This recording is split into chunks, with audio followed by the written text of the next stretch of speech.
Are you thinking about making the move to France? If so, here's a checklist that no one gives you, but every expat that makes the move wishes they had. So let's dive in to that checklist of what you should be doing before you move to France. Now, for my family and I, we were living in South Africa and we were planning our move to France about a year ahead of time. And the first thing we did was try and secure a bank account here in France with a French bank.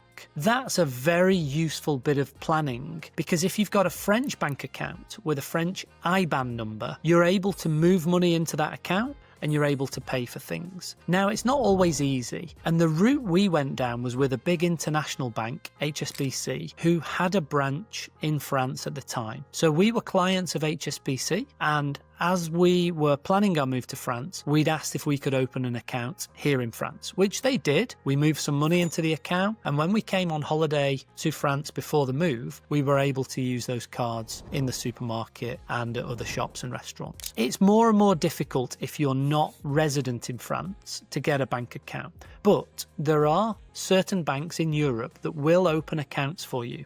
So you might not need an account that's with a bank in France, but you certainly need a bank account with a bank that's in Europe, in euros, with that IBAN number. So that's step number one. Try and open a bank account in Europe, in euros, if you can. Another important area in considering your planning ahead of a move to France is to make sure that you've got health or medical insurance in place. It's something that you need when applying for a visa to move to France. And it's simply because when you get to France, there's usually a period of time, usually about 3 or 4 months, before you get fully integrated into the French health system.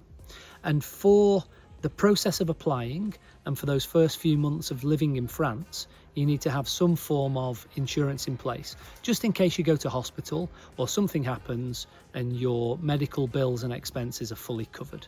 Another very important part of thinking about making the move to France is what visa are you going to be able to utilise to live here? Now, after Brexit, don't mention the B word, British people are no longer able to live permanently in France unless they have some kind of visa that enables them to. And there's various ones available. The most popular for my clients is visa, which is a 1-year renewable visa. For my wife and my family and I, we got what's called the carte de séjour. It's 5 years to live here, renewable, and then we can apply for citizenship. And I believe there's a language test and a history test and so on. So the first step would be look into what kind of visa you may be able to apply for. And there are companies out there that can help with that. But securing a visa in order for you to live here is crucial. If you're British and you don't have a visa, you're restricted to 90 days in every 180. So you can come for 3 months, but then you have to leave for 3 months and so on and so on.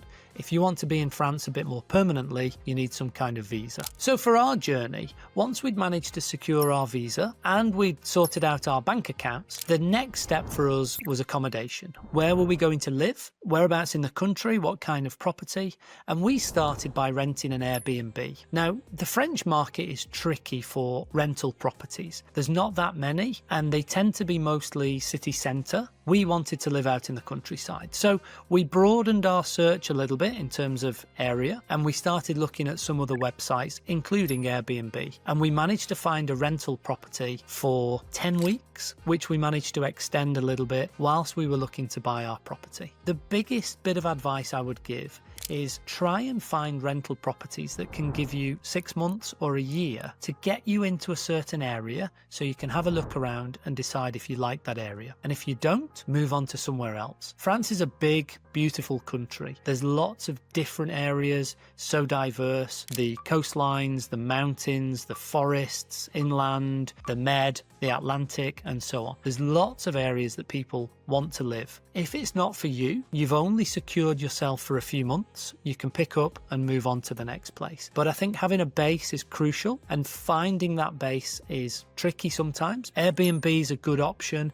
Look at other websites like greenacres.com. Have a look on the internet, look for rental options, see what you can find. So once the visa's in place, you've hopefully got a bank account, you've found somewhere to live. The next area for us was to consider the family, and that's obviously the girls, my daughters, and the dogs. So moving the pets across was, again, a bit of a tricky exercise, but if you follow the procedures, it's quite clear what you need to do in terms of vet appointments and having certificates and inoculations and pet passports. Things like that, fairly straightforward to do. Takes a bit of time, there's a little bit of cost involved, but it's not too difficult. And then for us, it was about where are the girls going to go to school? And we were very fortunate that the area we'd chosen to live in had a lovely little village school. The girls took to it straight away. We'd spent a few months beforehand messaging the headmistress, who's a very nice lady. She answered all our questions. She really put our mind at ease.